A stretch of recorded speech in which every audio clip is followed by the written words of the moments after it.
Hello everyone, आज के इस वीडियो में हम डिस्कस करेंगे क्लास 12th की ज्योग्राफी और इसका चैप्टर नंबर 6 है तृतीयक और चतुर्थक क्रियाकलाप। ठीक है, इस चैप्टर को यहाँ पे हम विस्तार से करने वाले हैं। प्राथमिक क्रियाकलाप, द्वितीयक क्रियाकलाप जो है हमने ऑलरेडी करा हुआ है, तो उसके बाद ये आता है आपका तृतीयक क्रियाकलाप। ठीक है, इंपॉर्टेंट जो भी टॉपिक है सारे आपको डिटेल में बताने वाला हूँ। आप टेलीग्राम ग्रुप को ज्वाइन कर लो। Class 12th ESP new group के नाम से अपना टेलीग्राम पे ग्रुप है। यहाँ पे आपको PDF नोट्स जो हैं वो अवेलेबल करा दिए जाएंगे, आप वहाँ से डाउनलोड कर सकते हैं। और जब भी हमारी लाइव क्लासेस होती है तो आपको सारी अपडेट यहीं पे मिलेंगी। ठीक है, तो इसलिए आप इसको ज्वाइन जरूर करना। मेरा नाम सत्येंद्र प्रताप है, आप मुझे इंस्टा पे फॉलो कर सकते हो। एकलव्य स्टडी पॉइंट ये मेरा यूज़र नेम है, आप इस नाम से मुझे सर्च कर सकते हैं। ठीक है, देखिए एक बार सिलेबस को ध्यान से देख लीजिए। अगर हम बात करते हैं बुक 1 की, तो यहाँ पे टोटल 8 चैप्टर आ रहे हैं और आज हम कर रहे हैं चैप्टर नंबर 6। ठीक है, इसके बाद अपने 2 चैप्टर बचेंगे, जल्दी से आपके ये दोनों चैप्टर भी करा दूंगा। चलिए स्टार्ट करते हैं। देखिए, आपको सीधा तृतीय क्रियाकलाप पढ़ाने से पहले थोड़ा सा प्राथमिक और द्वितीय को वापस से रिवाइज कर लेना है, ताकि आपको अच्छे से समझ में आए। हमने क्या पढ़ा था प्राथमिक क्रियाकलाप में, कि प्राथमिक क्रियाकलाप ऐसे क्रियाकलाप होते हैं, ठीक है, जिसके प्राथमिक क्रियाकलाप ऐसे क्रियाकलाप होते हैं जो सीधा जमीन से कच्चे माल से जुड़े हुए होते हैं। ठीक है, इसमें क्या क्या चीज़ें आ जाती हैं। इसमें आपके देखो, इस इमेज में आपको दिखाई दे रहा है क्लियर। इसमें यहाँ पे कृषि हो रही है, तो ये भी क्या है, प्राथमिक क्रियाकलाप है। ठीक है, पशुपालन आपको दिख रहा होगा, तो ये भी प्राथमिक क्रियाकलाप होता है। इसके अलावा अगर आपको कहीं शिकार दिख रहा हो तो वो भी प्राथमिक क्रियाकलाप में आ जाएगा। ठीक है, खेती, खनन, खनन का कार्य आपको दिख रहा है यहाँ पे। ठीक है, खनन आपको जहाँ पे भी दिख रहा है इसमें, ये सब क्या हो जाता है, प्राथमिक क्रियाकलाप में आ जाता है। तो ये सारे प्राथमिक क्रियाकलाप में आ जाते हैं। ठीक है, ये हमने पहले पढ़ा था, कृषि, पशुपालन, मछली पालन, शिकार और खनन वगैरह, ये सारा का सारा प्राथमिक क्रियाकलाप में आता है। गांव में जो लोग रहते हैं वो ज़्यादातर इन्हीं क्रियाकलाप से जुड़े रहते हैं। इतना बस अपने को समझना था। द्वितीय क्रियाकलाप की बात करें तो द्वितीय क्रियाकलाप जो है वो प्राथमिक क्रियाकलाप से थोड़ा सा अलग हो जाता है। जो चीज़ें हमें प्राथमिक क्रियाकलाप से मिलती थी, उन्हीं चीज़ों के द्वारा, उन कच्चे माल को इस्तेमाल करके जब हम कोई प्रोडक्ट बना देते हैं जिससे उसकी कॉस्ट बढ़ा देते हैं, यानी कि उसकी कीमत बढ़ जाती है, तो वो द्वितीय क्रियाकलाप में आ जाता है। ठीक है, जैसे कि देखिए, ये आपकी कोई फैक्ट्री है, यहाँ पे कुछ काम चल रहा है। ठीक है, और कुछ सामान का विनिर्माण हो रहा है, यानी कि मैन्युफैक्चरिंग हो रही है। तो किसी कच्चे माल को इस्तेमाल करके कोई प्रोडक्ट बनाया जा रहा है, फिर उसके बाद उसकी कीमत बढ़ जाती है, तो वो द्वितीय क्रियाकलाप में आ जाता है। तो ये इमेज आपको द्वितीय क्रियाकलाप दर्शा रही है। ठीक है, एक एग्जाम्पल अच्छा सा है आपके सामने। देखिए, प्राथमिक क्रियाकलाप में यानी किसान क्या करता है, खेत में जाके खेती करता है और आलू को उगाता है, तो ये तो हो गया प्राथमिक क्रियाकलाप। अब ये आलू एक द्वितीय क्रियाकलाप वाले के लिए क्या हो गया, कच्चा माल। यानी कि जो द्वितीय क्रियाकलाप वाला व्यक्ति है वो क्या करेगा, इस आलू को कच्चे माल के रूप में यूज करेगा और इससे बना देगा चिप्स। यानी यहाँ से सस्ते में आलू खरीदेगा और उसके चिप्स बना देगा और महंगे करके उसको बेच देगा। ठीक है, तो ये हो जाता है द्वितीय क्रियाकलाप। जैसे कि एक और एग्जांपल है गन्ना। गन्ना क्या है, खेती से आता है, यानी प्राथमिक क्रियाकलाप से आता है। लेकिन जब उसी गन्ने से चीनी बना दी जाए तो वो द्वितीय क्रियाकलाप कहलाता है। ठीक है, तो ये अंतर आपको पता होना चाहिए था। सिंपल, बस इतना ही समझना और कुछ भी नहीं समझना। अब बात करते हैं अपने चैप्टर पे, तृतीय क्रियाकलाप क्या होते हैं, तृतीय क्रियाकलाप। ठीक है, इसको समझेंगे।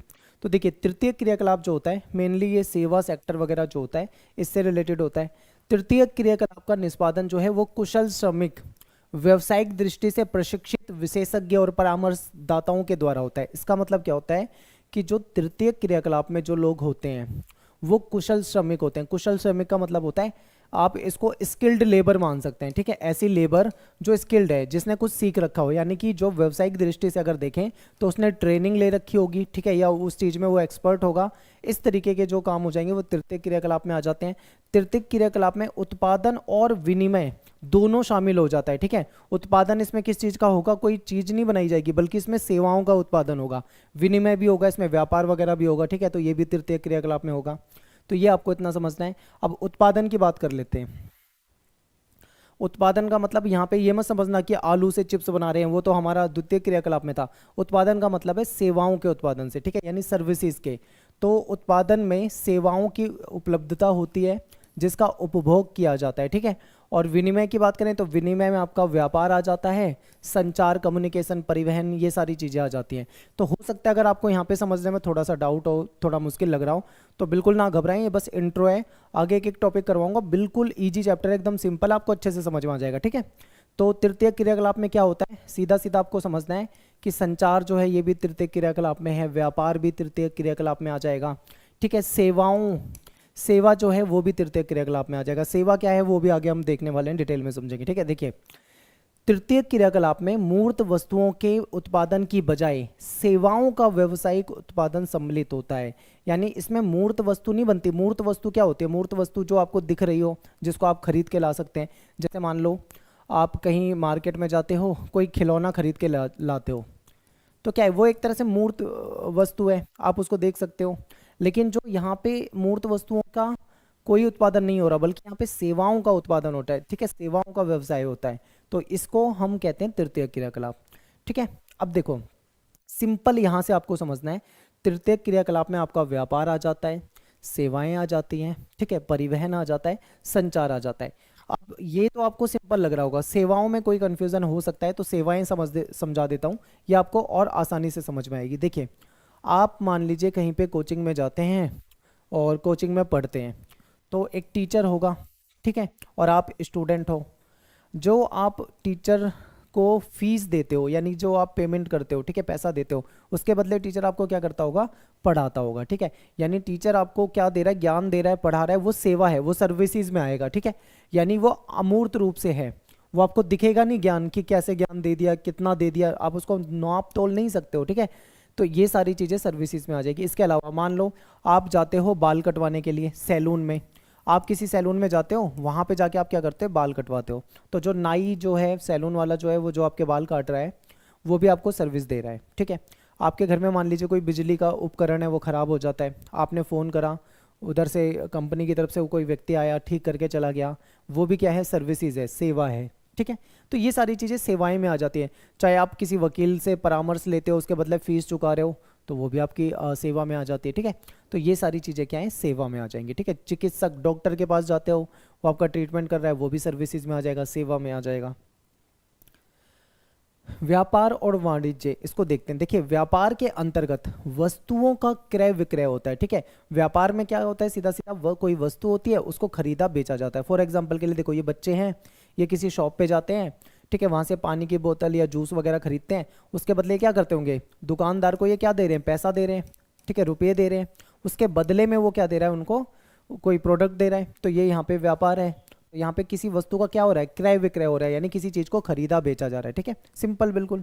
आगे देखते हैं। व्यापार भी दो तरीके से होता है, एक फुटकर होता है, एक थोक व्यापार होता है, ठीक है, दोनों को समझेंगे। फुटकर और थोक व्यापार की सभी सेवाओं का उद्देश्य जो होता है वो लाभ कमाना होता है, बिल्कुल। व्यापार का सीधा सीधा उद्देश्य लाभ कमाना होता है, चाहे वो फुटकर व्यापार हो चाहे वो थोक व्यापार हो, लाभ कमाना दोनों का उद्देश्य, ठीक है। ये सारा काम जो है कस्बों में या फिर नगरों वगैरह में आपको देखने को मिलता है, और इनको व्यापारिक केंद्र कहते हैं, ठीक है, सिंपल। आगे चलते हैं। विपणन केंद्र, यानी कि ये मंडियाँ होती हैं, ठीक है। अभी मैं आपको ये सारी चीज़ें डिटेल में बताऊँ, फुटकर क्या होता है, थोक क्या होता है, सिंपल आपको इंट्रो की तरह समझते हुए चलना है, एक एक करके हम डिटेल में पढ़ेंगे। अब एक विपणन केंद्र पढ़ लो, यहाँ से भी आपके पेपर में क्वेश्चन आता है। विपणन केंद्र क्या होता है? इसको मंडी कहते हैं, सीधा सीधा, यानी बाजार जहाँ पे चीज़ें बिकती है। इसको दो कैटेगरी में बांट के पढ़ते हैं, एक है ग्रामीण विपणन केंद्र, यानी कि एक गाँव का बाजार, एक है नगरीय विपणन केंद्र, एक शहर का बाजार, ठीक है। दोनों में क्या डिफरेंस होगा वो आपको क्लियर पता होगा, क्योंकि गाँव में जो बाजार होगा वो छोटे लेवल पे होगा, लोकल यानी स्थानीय स्तर की चीज़ें वहाँ पे मिलेंगी, ठीक है, छोटा बाजार होगा।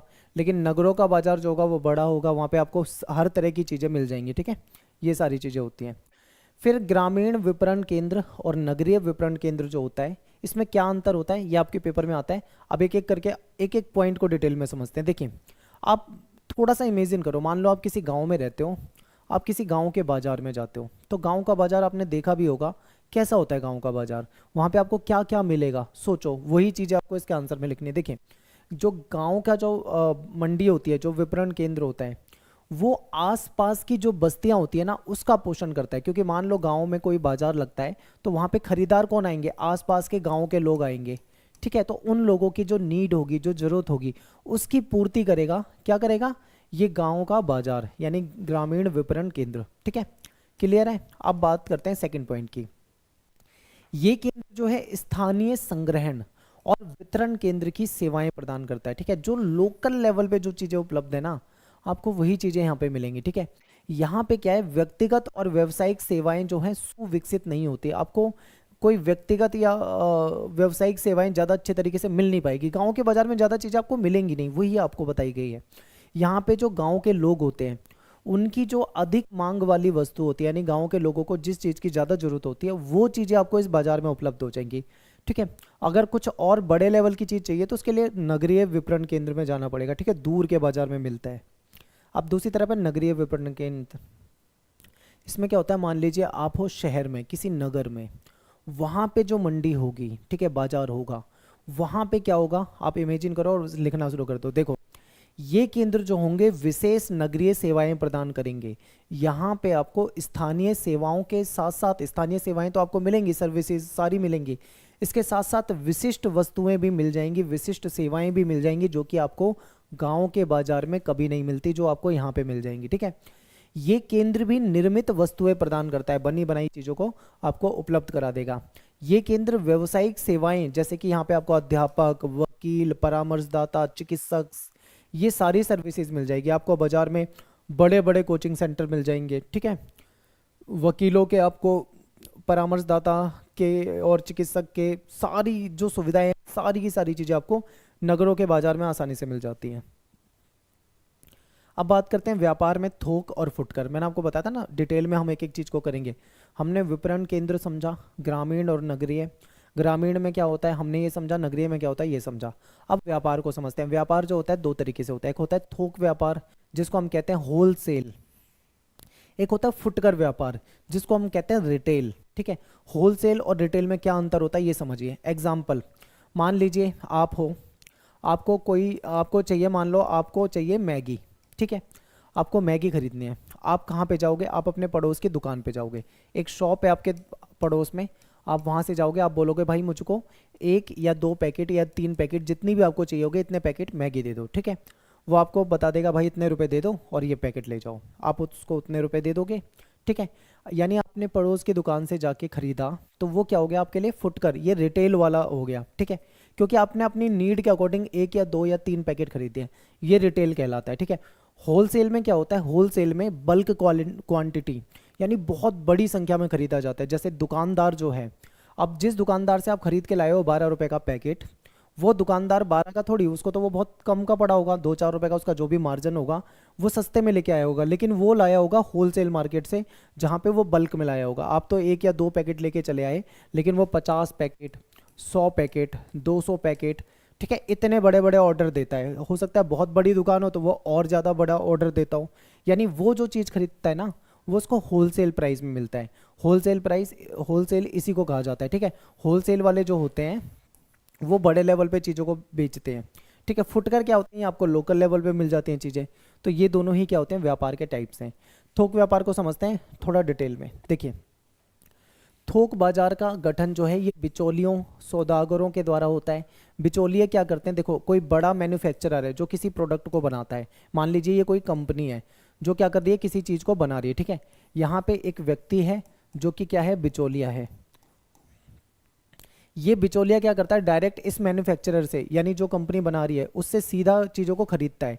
बिचौलिया क्या करते हैं, बड़े मैन्युफैक्चरर से डायरेक्ट चीज़ों को खरीद लेते हैं और फिर बहुसंख्यक फुटकर व्यापारियों को बेचते हैं। उसके बाद ये क्या है, इसने खरीद लिया, ये आपके लिए होलसेलर है। फिर इससे क्या है, दुकानदार खरीद के लाएंगे, खूब सारे दुकानदार होंगे, वो इसकी दुकान पे आएंगे, इससे बल्क में सारी चीज़ें खरीद के ले जाएंगे। ठीक है, तो ये क्या है, ये होलसेलर होता है जो दुकानदारों को चीज़ें बेचता है। ठीक है, ये थोक विक्रेता जो होते हैं फुटकर भंडारों को उधार भी दे देते हैं। क्यों दे देते हैं, इसलिए दे देते हैं क्योंकि इनका तो वो रोज का कस्टमर है, वो बल्क में चीज़ें ले जा रहा है, रोज आना है, क्योंकि वो भाई व्यापार करने के लिए बैठा है, तो उसको उधार में भी दे देते हैं। यहाँ तक कि फुटकर विक्रेता जो होते हैं वो ज़्यादातर थोक विक्रेता के जो पैसे होते हैं उसी पे अपना बिजनेस चला लेते हैं। ठीक है, जैसे मान लो 1 लाख रुपए का सामान खरीदा तो वो उसको 20-30 हज़ार, 40 हज़ार, 50 हज़ार दे देगा, बाकी उसको पेंडिंग में छोड़ देगा, वो माल खरीद लाएगा, उसको बेच देगा, फिर उसके जो पैसे आएंगे फिर वो चुका देगा, आगे फिर सामान खरीद लेगा, ये चलता रहता है। तो ये थोक व्यापारी होता है। ठीक है, जो किसी मैन्युफैक्चरर से डायरेक्ट खरीद रहा है और बहुत बड़े लेवल पे बेच रहा है, तो इसको कहा जाता है थोक व्यापार, फुटकर व्यापार। हाँ, एक अच्छा सा एग्जांपल याद आया मुझे, किसी बार एक बच्चे ने कमेंट करा था कि सर अगर हम सीधा जाके रिटेल वाले के पास, फुटकर के पास ना जाकर सीधा हम थोक वाले के पास चले जाएं तो हमें तो सस्ता मिल जाएगा। ये एक अच्छा क्वेश्चन था। तो देखिए वो आपको सस्ते में नहीं देगा, क्यों? क्योंकि जो होलसेल मार्केट होती है ना, जहाँ पे होलसेल में चीज़ें मिलती हैं, वो आपको एक पैकेट या दो पैकेट चीज़ें ही नहीं देगा, वो बेचते हैं, ठीक है, बल्क में। जैसे मान लो कोई कपड़े की दुकान है, आपको कोई जीन्स खरीदनी है, आप होलसेलर के पास जाके बोलोगे मुझको एक जीन्स दे दे, तो वो देगा नहीं। क्यों? क्योंकि वो उसके पास पहले से ऐसे कस्टमर होते हैं जिनको वो 1,000, 2,000, 10,000 पीस बेच रहा होता है, उसके पास टाइम नहीं होता इन सब चीज़ों का। तो हम उससे नहीं खरीदते, हम क्या, इसीलिए हमें फुटकर से खरीदना पड़ता है, ठीक है, रिटेलर के पास जाके खरीदना पड़ता है। अगला है फुटकर व्यापार। ये जो फुटकर व्यापारी होते हैं, ये सीधा उपभोक्ताओं को वस्तु विक्रय करते हैं। मैंने एग्जांपल दिया था ना, जैसे मान लो आपके पड़ोस में कोई कपड़े की दुकान है, आप उस दुकान पे गए, आपने कपड़े खरीद लिए, यानी सीधा आप उससे कनेक्टेड हो। वो व्यक्ति कहीं और से ला रहा है, किसी होलसेलर से ला रहा है, ठीक है, लेकिन आप होलसेलर से कनेक्टेड नहीं हो, आप सीधा इससे कनेक्टेड हो, ठीक है। फिर देखो, जैसे फेरी वाले, रेहड़ी वाले, ट्रक में बेचने वाले, डोर टू डोर जो बेचा करते हैं, डाक के द्वारा बेचने वाले, ये सब क्या होते हैं? फुटकर व्यापारी होते हैं, रिटेलर होते हैं, ठीक है, होलसेलर नहीं होते। रिटेलर आपको एक पीस, दो पीस, तीन पीस दे देगा, होलसेलर कभी नहीं देगा, वो हमेशा बल्क में बेचता है। नेक्स्ट है हमारा टॉपिक परिवहन। परिवहन को समझेंगे। देखिए परिवहन क्या होता है इसको समझिए। देखिए परिवहन जो है एक प्रकार की सेवा है, ठीक है, एक सर्विस है, एक ऐसी सेवा, एक ऐसी सर्विस है जिससे व्यक्ति को या वस्तुओं का, ठीक है, संपत्ति को एक स्थान से दूसरे स्थान तक ले जाया जाता है, इसी को परिवहन कहा जाता है, ठीक है, ट्रांसपोर्ट कहा जाता है। परिवहन एक ऐसी सेवा के रूप में है, आप इसको समझ सकते हैं कि ये लोगों को रोजगार भी प्रदान करता है, ठीक है। जो ट्रांसपोर्ट है एक अपने आप में एक बहुत बड़ी इंडस्ट्री है जो बहुत सारे लोगों को रोजगार देती है। एग्जाम्पल के लिए ड्राइवर, ट्रांसपोर्ट से जुड़े, कंडक्टर, ठीक है, सामान को लादने वाले, सामान को उतारने वाले, टिकट संग्राहक, ये सारे कौन है? ये सब कहीं ना कहीं परिवहन से जुड़े हुए लोग हैं, ठीक है, परिवहन से रिलेटेड ये सभी व्यक्ति हैं।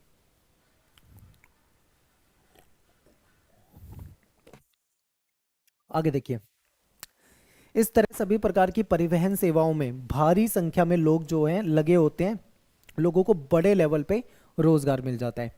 परिवहन के कारण क्या है? पर्यटन में भी बढ़ोतरी हो रही है, क्योंकि देखो पर्यटन, टूरिज्म, आप कहीं पे घूमने जाते हो एक जगह से दूसरी जगह पे, तो आपका अगर वहाँ पे परिवहन अच्छा है, आपको गाड़ी सब कुछ वहाँ पे आसानी से उपलब्ध है, तो क्या होगा? आप ज़्यादा से ज़्यादा घूमना पसंद करोगे। तो वही चीज़ है कि जितना अच्छा परिवहन होगा ना, उतना ही अच्छा टूरिज्म होगा। परिवहन की सुविधा के कारण औद्योगिक गतिविधि जो है उसमें भी तेजी आती है, क्योंकि उद्योग में जो चीज़ बन रही है, अगर परिवहन अच्छा है तो वो ज़्यादा से ज़्यादा बनाएंगे ताकि ज़्यादा से ज़्यादा मार्केट तक उसको पहुंचाया जा सके, ठीक है। सारी चीज़ें एक दूसरे से जुड़ी होती हैं, वही आपको यहाँ पे समझते हुए चलना है।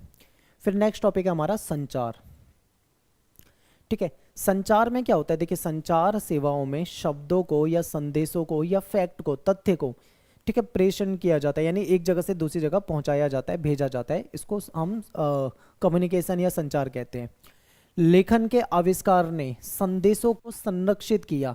पहले क्या होता था? ज़्यादातर चीज़ें जो होती थी मौखिक होती थी, बोल कर कह दी जाती थी, लेकिन जब लेखन का आविष्कार हो गया तो उन चीज़ों को लिख कर रखा जाने लगा। जब किसी चीज़ को लिख कर रखा जाने लगा तो कहीं ना कहीं वो संरक्षित होने लगा, यानी लंबे समय तक वो चीज़ क्या है, रुक सकती है, उसको रखा जा सकता है, ठीक है। तो संचार भी कहीं ना कहीं परिवहन के साधनों पर निर्भर करता था। एक समय ऐसा था जब मान लो चिट्ठी लिखी जाती थी, तो जो चिट्ठी के जरिए जो संदेश भेजा जाता था उसमें भी परिवहन का इस्तेमाल होता था। भाई मान लो यूपी से कोई चिट्ठी लिखता है, दिल्ली में किसी को भेज रहा है, तो वो चिट्ठी जा कैसे रही है? किसी ना किसी परिवहन से ही तो जा रही है, तो ये उसमें भी रिलेटेड होता था।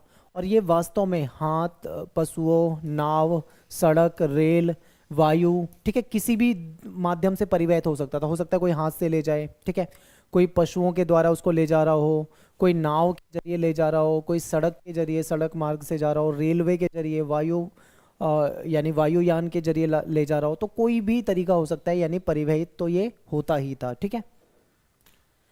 परंतु जैसे ही मोबाइल आ गया, उपग्रह जैसे आविष्कार हो गए, ठीक है, उसके बाद क्या हो गया? परिवहन जो है, ये सारी चीज़ें परिवहन से मुक्त हो गई। अब देखो एग्जाम्पल के लिए, पहले चिट्ठी लिखी जाती थी, उसमें लेटर बॉक्स में डाली जाती थी, फिर डाकिया आता था, उसको ले जाता था, फिर डाकिया छोड़ के आता था, परिवहन होता था। तो अब जब से मतलब मोबाइल वगैरह आ गए, तब से ये सिस्टम ही खत्म। अब थोड़ी आपको चिट्ठी लिखनी है, अब दिल्ली में बैठा हुआ व्यक्ति, पंजाब में बैठे हुए व्यक्ति से तुरंत बात कर सकता है फ़ोन के जरिए, मोबाइल के जरिए। तो अब ये परिवहन का से ये चीज़ें परिवहन से मुक्त हो चुकी है। अब परिवहन की कोई ज़रूरत यहाँ पे नहीं बची है, ठीक है। नेक्स्ट है दूर संचार, मोबाइल, टेलीफोन, ठीक है, के आने से संचार के क्षेत्र में क्रांति आ गई। अब मिनटों में कहीं भी हमारा कम्युनिकेशन जो है हो सकता है।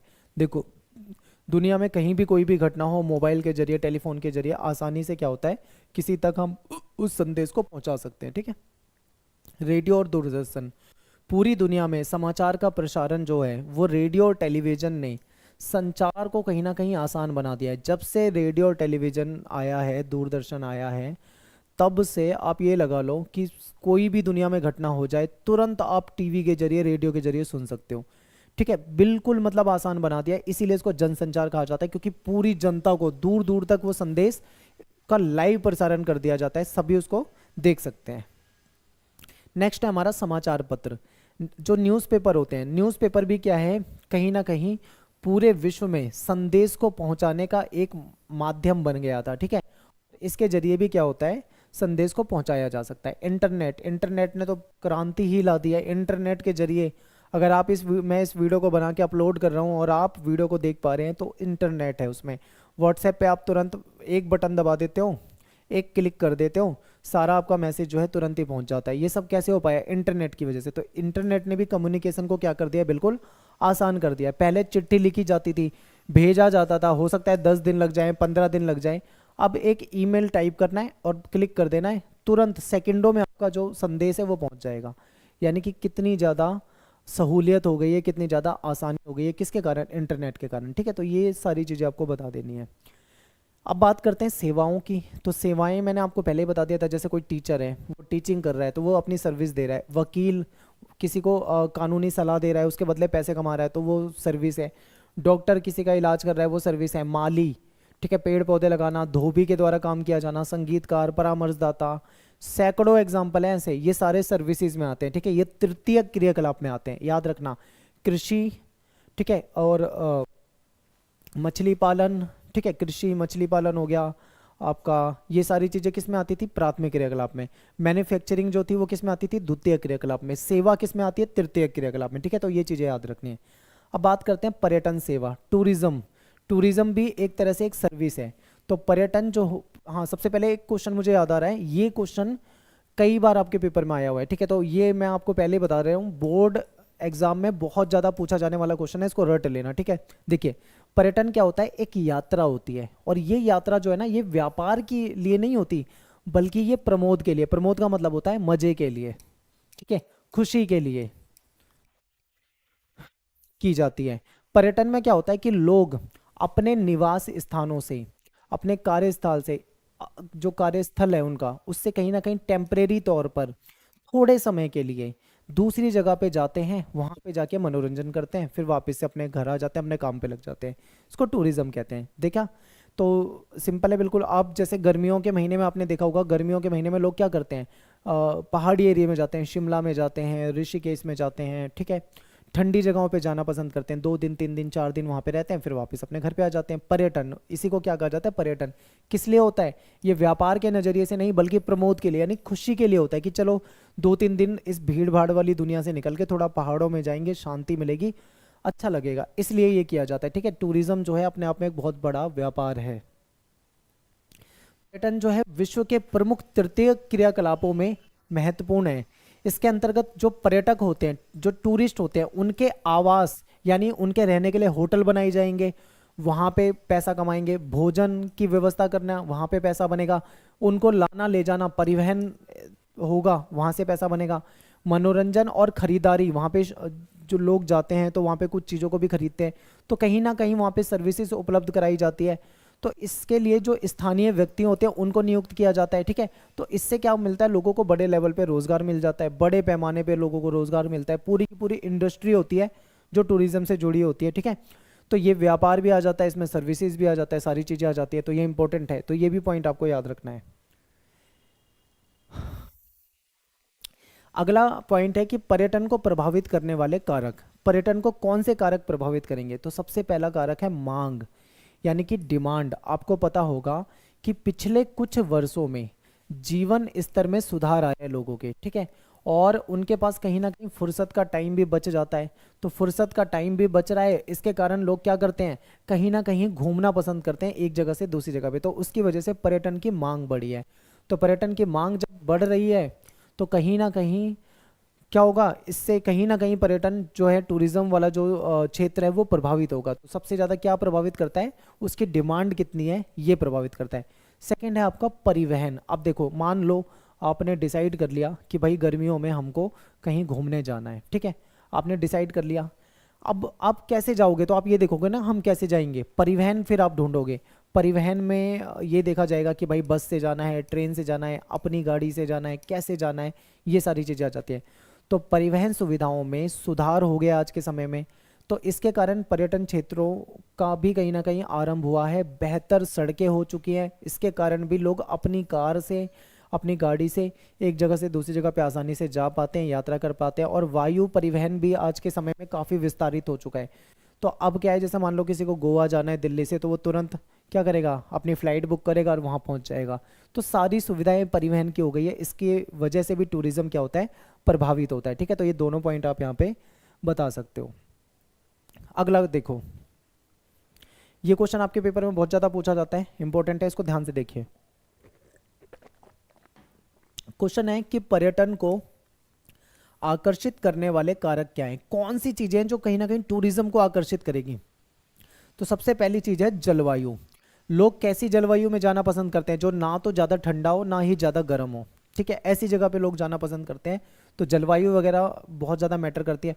फिर भूदृश्य, क्योंकि लोग रहते हैं शहरों वगैरह में या गांव वगैरह में, वो चाहते हैं कि भाई कोई ऐसी जगह जाएं जहाँ पे सीनरी हो, जहाँ पे उसको पहाड़ देखने को मिले, नदी देखने को मिले, ठीक है, एक सुंदर सा दृश्य हो। तो भूदृश्य भी कहीं ना कहीं प्रभावित करता है, लोगों को आकर्षित करता है। फिर इतिहास और कला, लोग ऐसी जगह पे जाना पसंद करते हैं जिसका ऐतिहासिक महत्व हो, ठीक है, जिस जगह का, चाहे धार्मिक महत्व हो, धार्मिक भी आप लिख सकते हो, जैसे कि मथुरा वृंदावन हो गया, वैष्णो देवी हो गया, ठीक है। आप देखोगे आजकल खाटू श्याम वगैरह काफ़ी चल रहा है। तो लोग ऐसी जगह पे जाना पसंद करते हैं जो धर्म से जुड़ा हो, या फिर ऐतिहासिक, जो पुराने किले वगैरह होते हैं, ठीक है, राजस्थान में बहुत सारे किले हैं, लोग उन जगहों पे जाना ज़्यादा पसंद करते हैं। तो ये भी आप यहाँ बता सकते हो। संस्कृति और अर्थव्यवस्था, ये सारी चीज़ें क्या करते हैं, उसको प्रभावित करते हैं, ठीक है। अब जलवायु देखो, ये सारे पॉइंट जो मैंने आपको बताए ये आप यहाँ पढ़ सकते हो कि ठंडे प्रदेशों के अधिकांश लोग जो होते हैं, जो सर्दी वो ठंडे वाले एरिया में रहते हैं, वो ज़्यादातर ऐसी जगह पर जाना पसंद करते हैं जहाँ पे उनको धूप मिले, ठीक है, जहाँ थोड़ा गर्म माहौल हो, ऐसी जगह पे जाना। भूदृश्य की बात करें तो लोग कहाँ पे जाना पसंद करते हैं, ऐसी जगह पे जहाँ पे पर्वत हो, झीलें हो, दर्शनीय समुद्री तट हो, ठीक है। नेक्स्ट है इतिहास और कला। किसी क्षेत्र का इतिहास और कला कहीं ना कहीं लोगों को आकर्षित करता है, लोग प्राचीन जगहों पे जाना ज़्यादा पसंद करते हैं, ठीक है। पुराने किले हो गए, पुराने मंदिर हो गए, महल हो गए, गिरजाघर, चर्च वगैरह हो गई, यहाँ पे लोग जाते हैं, घूमते हैं और आनंद उठाते हैं। संस्कृति और अर्थव्यवस्था, यदि कोई प्रदेश पर्यटकों की ज़रूरतों को सस्ते दाम में पूरा करता है तो लोग क्या करते हैं, वो ज़्यादा लोकप्रिय हो जाता है, लोग ऐसी जगह पे जाना पसंद करते हैं, ऐसे लोगों के घरों पे रुकना पसंद करते हैं, ठीक है। तो आज के समय में एक बढ़िया व्यापार और एक सर्विस बन के उभरा है ये, तो ये आप पॉइंट यहाँ पे बता सकते हो। नेक्स्ट है चिकित्सा पर्यटन, मोस्ट इंपॉर्टेंट, रट लेना, बिल्कुल बिल्कुल रट लेना इस क्वेश्चन को, बहुत ज़्यादा पेपर में पूछा जाता है। चिकित्सा पर्यटन क्या है और विकासशील देशों में तेजी से क्यों बढ़ रहा है, भाई इसके पीछे क्या कर रहे हैं। तो सबसे पहले आप देखो चिकित्सा पर्यटन क्या है। देखिए, जब कोई व्यक्ति चिकित्सा के यानी उपचार के लिए अंतर्राष्ट्रीय पर्यटन की गतिविधि से संबंधित हो जाए, मान लो कोई व्यक्ति किसी देश में रहता है, उस देश को छोड़कर किसी दूसरे देश में जाता है और वहाँ पे जाके अपना इलाज कराता है, ठीक है, और इलाज करा लेता है वहाँ से, तो ये क्या कहलाता है, चिकित्सा पर्यटन। यानी उस घूमा तो वो भी है व्यक्ति दूसरे देश में जाके, लेकिन वो इलाज कराने के लिए गया है। तो आपके दिमाग में आएगा भाई वो वहाँ जाके इलाज क्यों कराता है, अपने देश में क्यों नहीं करा लेता। तो देखो, जो विकसित देश है ना, अमेरिका जैसे देश, वहाँ पे इलाज जो होता है वो महंगा होता है, वही लोग अगर भारत में आके वही इलाज कराते हैं तो यहाँ पे सस्ता होता है। तो इसीलिए लोग क्या करते हैं, वो ऐसे देशों में जाके इलाज कराना पसंद करते हैं।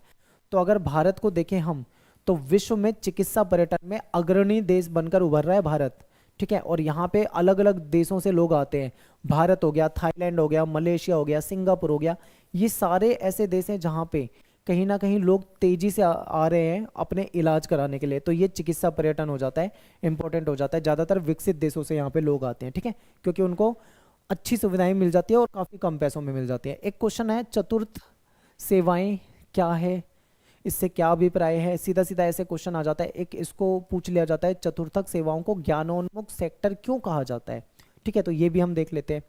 तो चतुर्थक से देखो, तृतीयक तक हमने पढ़ लिया। चतुर्थक सेवाओं में क्या आ जाता है, जो विशिष्ट कार्य करने वाले व्यक्ति होते हैं, ठीक है, विशिष्ट कार्य करने वाले, ज्ञान का उपयोग करने वाले जो व्यक्ति होते हैं वो चतुर्थक की श्रेणी में आते हैं। इसको ज्ञानोन्मुख सेक्टर भी कहा जाता है। प्राथमिक द्वितीयक सेक्टरों से बड़ी संख्या में चतुर्थक सेक्टर की तरफ सेवाओं का कहीं ना कहीं प्रतिस्थापन हो रहा है। सेवाओं में वृद्धि हो रही है, अर्थव्यवस्था विकसित हो रही है, ठीक है, और लोगों को इसका लाभ मिल रहा है। एक ही प्रकार का काम जो है वो तृतीयक और चतुर्थक दोनों में हो सकता है, यानी कि एक ही प्रकार का काम है वो तृतीयक में भी आ सकता है, चतुर्थक में। जैसे कि अध्यापक, अध्यापक क्या करता है, पढ़ाता है, यानी कि टीचिंग करता है। टीचिंग क्या होता है, तृतीयक क्रियाकलाप होता है, ये मैंने आपको बताया था, क्योंकि वो सर्विस में आ रहा है। लेकिन कोई अध्यापक नई शिक्षा प्रणाली पद्धति को अपना ले और कुछ आविष्कार कर दे, कुछ नए तरीके से पढ़ाना शुरू कर दे, तो वो कहीं ना कहीं चतुर्थक क्रियाकलाप में शामिल हो जाएगा, ठीक है, तो ये हो जाएगा। नेक्स्ट है अंकीय विभाजन, ये भी इंपॉर्टेंट है, पेपर में बहुत ज़्यादा पूछा जाता है। तो देखिए सिंपल है बिल्कुल, अंकीय विभाजन बहुत सिंपल है। सूचना और संचार प्रौद्योगिकी पर आधारित विकास से मिलने वाले अवसरों का वितरण पूरी दुनिया में असमान रूप से वितरित है, ठीक है, इसी को अंकीय विभाजन कहते हैं। इसका मतलब ये है कि पूरी दुनिया में देखें, कुछ देश बहुत आगे निकल गए हैं, तरक्की कर गए हैं, तो कुछ देश पिछड़े रह गए हैं, ठीक है, कुछ देश आगे हो गए हैं, कुछ देश पीछे रह गए हैं, तो इसी को अंकीय विभाजन कहते हैं, ठीक है। अगर हम दो देशों को कंपेयर करें, जैसे मान लो आप अमेरिका को कंपेयर करो पाकिस्तान जैसे देशों से, तो आपको क्या दिखेगा, अमेरिका कितना डेवलप है, पाकिस्तान कितना गिरा हुआ है, मतलब गिरा हुआ का मतलब है कितना नीचे है, उसकी अर्थव्यवस्था डूबी हुई है। तो यहाँ पे अंकीय विभाजन क्लियर हो जाता है, ठीक है। विकसित देश इस दिशा में आगे बढ़ गए हैं और जबकि विकासशील देश को देखें तो वो कहीं ना कहीं पिछड़ गए हैं, इसी को अंकीय विभाजन कहा जाता है, ठीक है। तो ये तो दुनिया में अगर हम देखें, वर्ल्ड के मैप में देखें, दो देशों को कंपेयर करें तो हमको ये दिखता है। क्या ये हम अपने देश के भीतर भी देख सकते हैं? बिल्कुल देख सकते हैं, देश के भीतर भी ऐसा हो सकता है। जैसे देश के भीतर मान लो भारत का एग्जाम्पल ले लो, भारत में एक ऐसा राज्य होगा, ठीक है, जैसे मान लो आप कर्नाटक राज्य देख लो या यूपी राज्य देख लो, ये आपको कहीं ना कहीं कुछ डेवलप दिखेंगे। लेकिन इसी को अगर आप कंपेयर करते हो किसी नॉर्थ ईस्ट के राज्य से तो वो उतना ज़्यादा डेवलप आपको नहीं दिखेगा, ठीक है, टेक्नोलॉजी के मामले में पिछड़ा हो सकता है, कोई राज्य आगे हो सकता है, कोई राज्य पीछे हो सकता है। तो इसको देश के भीतर भी हम अंकीय विभाजन के रूप में देख सकते हैं, ठीक है। देश के बड़े बड़े नगरों, महानगरों में सूचना और संचार की जो टेक्नोलॉजी है, सुविधाएं जो हैं वो उपलब्ध होती है।